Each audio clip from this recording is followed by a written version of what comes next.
Shalom saudara yang dikasihi Tuhan, selamat pagi, senang dan bahagia rasanya karena masih bisa menyapa saudara di pagi yang indah ini. Doa juga harapan saya bagi saudara semua dimanapun mendengarkan, menonton renungan ini, bahwa saudara semua dalam keadaan sehat, dalam keadaan baik tentunya, penuh dengan sukacita, saudara diberkati Tuhan di sepanjang hari ini. Puji Tuhan saudaraku, pagi ini kita bersyukur kita masih diberi anugerah hari baru oleh Tuhan. Tentu dengan berkat Tuhan yang baru juga yang bisa kita nikmati di sepanjang hari ini. Puji Tuhan. Namun sebelum kita menikmati semuanya, mari saudara kita terlebih dahulu merendahkan diri di hadapan Tuhan. Kita berdoa memohon tuntunan Tuhan menyertai kita hari ini. Mari kita berdoa. Bapa di surga, kami menaikkan syukur kepada Tuhan untuk semua kebaikan kasih dan setia Tuhan yang telah memimpin menyertai kami sepanjang malam, juga sudah menganugerahkan kepada kami hari baru pagi ini. Berkati dan pimpinlah kami oleh Roh Kudus-Mu ya Tuhan, sehingga kami boleh berjalan dalam kemenangan Kristus di sepanjang hari ini. Dalam nama Tuhan Yesus kami berdoa. Amin. Saudara yang dikasihi Tuhan, firman Tuhan yang menjadi dasar renungan kita di pagi hari ini, saya siapkan satu bagian dari ayat firman Tuhan yang terambil dari kitab Injil Matius pasal yang kelima, ayat yang ke-44. Demikian bunyi firman Tuhan bagi kita.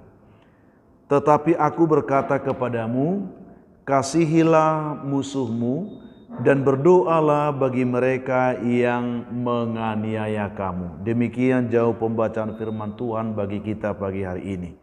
Saudara, topik renungan kita pada pagi hari ini adalah kasihilah musuhmu.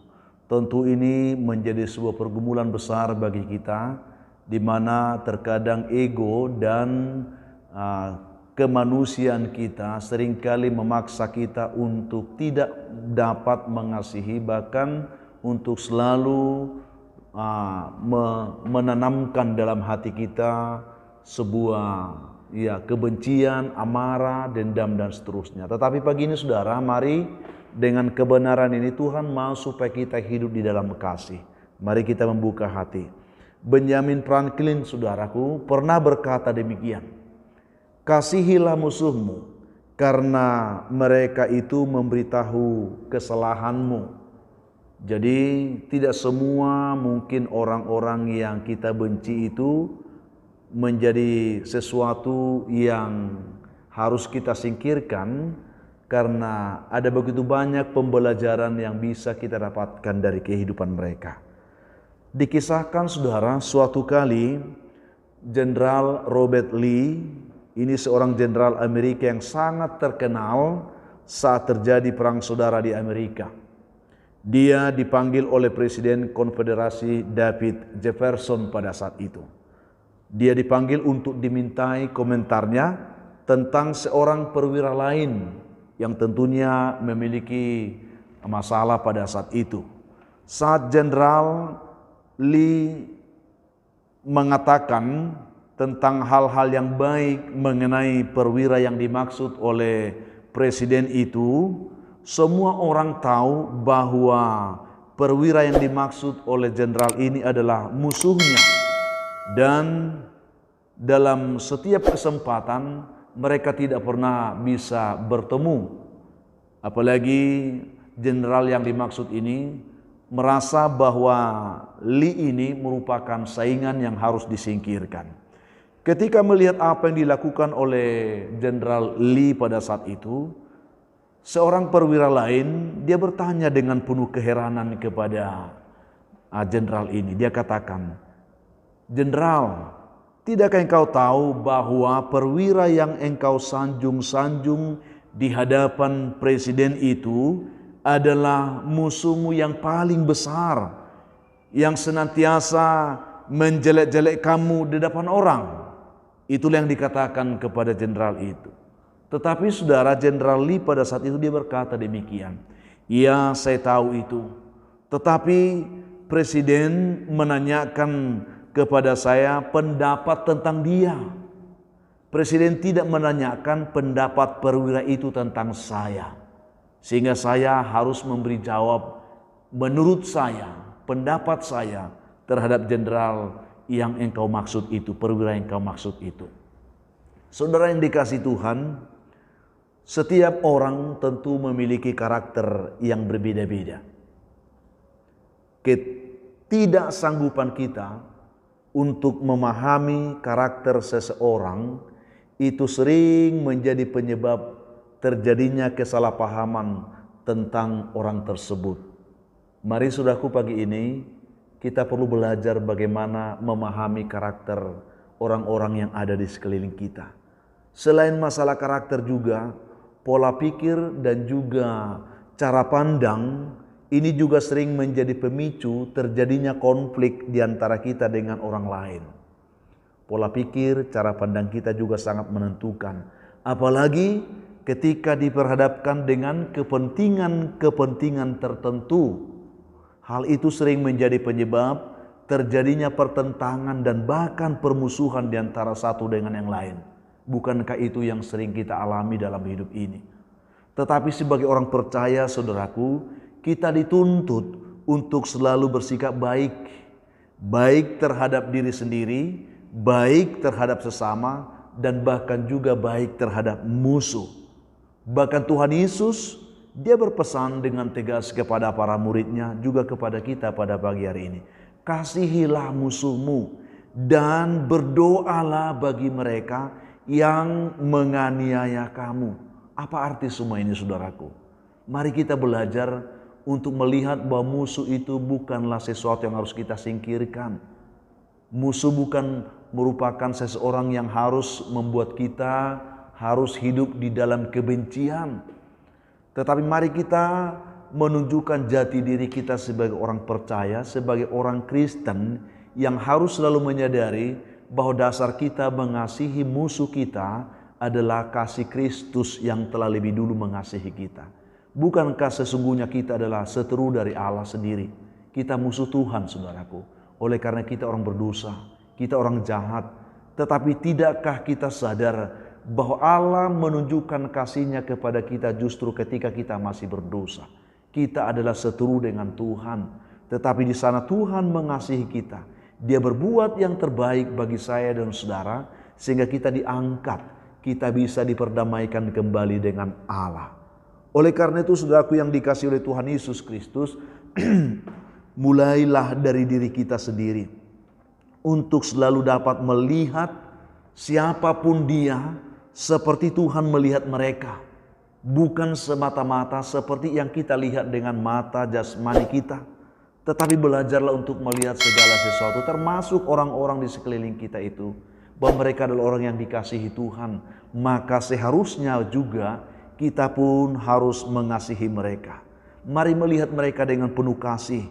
Mari memperhatikan mereka dengan penuh perhatian, dengan penuh pengampunan.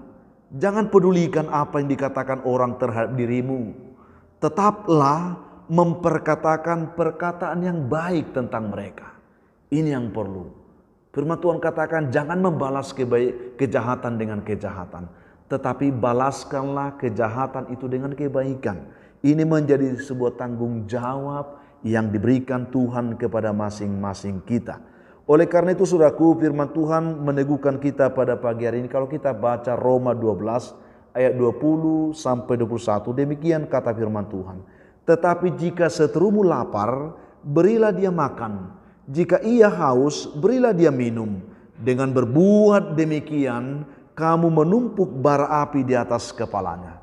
Janganlah kamu kalah terhadap kejahatan, tetapi kalahkanlah kejahatan dengan kebaikan. Ini pesan ilahi yang kiranya pada pagi hari ini dapat meneguhkan iman percaya kita untuk melihat siapapun seperti Tuhan melihat mereka. Yaitu bahwa mereka itu adalah objek kasih, di mana Tuhan mengasihi mereka seperti kita juga dikasihi oleh Tuhan. Tidak ada alasan bagi kita untuk membenci mereka yang lebih dulu dikasihi Tuhan. Hendaklah kita juga mengasihi mereka. Paling tidak, saudaraku, berbuat baiklah bagi mereka. Jangan membalaskan kejahatan yang mereka lakukan kepada kita. Kalahkanlah kejahatan itu dengan selalu mau berbuat yang terbaik bagi setiap orang yang ada di sekeliling kita. Kiranya renungan ini saudaraku pada pagi hari ini dapat memotivasi kita hari ini untuk melihat setiap orang di sekeliling kita sebagai objek kasih Tuhan yang harus kita kasihi, di mana kita harus selalu berbuat baik bagi mereka. Tuhan kiranya menolong kita semuanya. Saya tidak tahu bagaimana persoalan kehidupan saudara hari ini, tetapi saya yakin apapun pergumulan saudara, terlebih terhadap orang-orang di sekeliling saudara, jikalau saudara mau dipimpin oleh Tuhan, saudara pasti akan dimampukan Tuhan untuk mengasihi mereka. Tuhan memberkati dimanapun saudara mendengarkan renungan ini. Kita berdoa. Bapa, kami menaikkan syukur kepadamu pagi ini, bersyukur untuk kebaikan Tuhan yang masih mengasihi kami, yang masih menyatakan kebaikan-Mu kepada kami. Kami dilawat oleh firman, kiranya firman ini menjadi rema yang memperbaharui kehidupan kami, untuk kami benar-benar hidup di dalam kasih Kristus. Juga kami bisa mengasihi setiap orang, termasuk orang-orang yang membenci kami. Kami sadar kami tidak mampu, tetapi dengan pertolongan Tuhan oleh Roh-Mu, kami akan dimampukan untuk itu. Berkatilah umat-Mu dimanapun mendengarkan renungan ini. Biarlah mereka yang lemah dikuatkan Tuhan, yang jatuh diangkat oleh Tuhan, yang berbeban berat diberikan kelegaan, yang berduka dihiburkan oleh Tuhan. Hamba juga berdoa untuk mereka yang sedang bergumul karena sakit penyakit, baik di rumah maupun di rumah sakit. Tuhan Yesus yang baik, ulurkanlah tangan-Mu Tuhan, jamalah kelemahan mereka, jamalah penyakit mereka, pulihkan dan sembuhkan mereka saat ini dalam nama Tuhan Yesus. Bagi anak-anak-Mu yang sedang bergumul untuk mendapatkan pekerjaan, Tuhan Yesus yang baik, Engkau kiranya membukakan kepada mereka pekerjaan yang baik yang bisa menopang hidup mereka. Ya, anak-anak kami yang sedang bergumul untuk jodoh, Tuhan buka jalan supaya mereka menemukan jodoh mereka dengan baik. Bagi umat Tuhan saat ini yang mendengarkan renungan ini, yang sedang bergumul untuk mendapatkan keturunan, Tuhan Yesus yang baik, izinkan hamba berdoa bagi mereka. Berkati bibit dan buah kandungan mereka, penuhkan sukacita mereka Tuhan. Demikian pun anak-anak kami dalam pergumulan pendidikan, Tuhan sertai mereka, Tuhan karuniakan hikmat, pengertian, pengetahuan, dan juga roh takut akan Tuhan, karena takut akan Tuhan adalah permulaan pengetahuan. Berkati juga umat-Mu yang hari ini bersuka cita karena mereka berulang tahun. Penuhkan sukacita mereka, ajar mereka bersyukur karena itu anugerah Tuhan atas hidup mereka. Tentu ada begitu banyak juga umat Tuhan saat ini yang sedang mengalami pergumulan hidup yang sulit, yang berat, bahkan dibelenggu oleh kuasa setan dan kuasa gelap. Ketika mereka mendengarkan renungan dan doa ini, izinkan hamba mohonkan berkat Tuhan atas mereka. Tolong mereka Tuhan, lepaskan, bebaskan, dan berkatilah hidup mereka. Dalam nama Tuhan Yesus kami mengucap syukur. Amin. Saudara yang dikasihi Tuhan, apapun keadaan hidup yang mungkin saudara hadapi hari ini, saya hanya mau tetap berpesan kepada saudara, tetaplah semangat saudara. Jadilah kuat dalam Tuhan, jangan menyerah, bersuka cita senantiasa, dan mengucap syukurlah atas segala sesuatu, karena itu pasti dikehendaki Tuhan dari kehidupan saudara di hari ini. Dan kalau saudara mempunyai beban, ada pergumulan hidup yang berat yang sedang saudara hadapi saat ini, dan saudara memang rindu didoakan, hubungi kami saudara di nomor telepon yang tertera di layar saudara. Kami siap membantu mendukung saudara dalam doa. Itu komitmen kami. Dan kami juga berharap saudara akan tetap juga bisa membantu kami dalam pengembangan pelayanan ini dengan selalu mau membagikan renungan ini kepada sebanyak mungkin orang. Dengan banyak orang menonton, tentu mereka juga boleh diberkati Tuhan. Itu penyemangat bagi kami untuk tetap berkarya dalam pelayanan ini. Juga kami meminta supaya saudara memberikan komentar-komentar yang baik di link YouTube kami. Tekan juga bagi saudara yang belum melakukannya, tekan tombol like, juga subscribe sebagai bentuk dukungan saudara untuk pengembangan channel ini. Itulah harapan kami. Akhirnya saya Pendeta Linti Dongoran, pendeta di GKP Jemaat Khusus Horisan Medan, menyampaikan sampai jumpa saudaraku di kesempatan lain tentunya. Tuhan Yesus memberkati kehidupan saudara di hari ini. Shalom.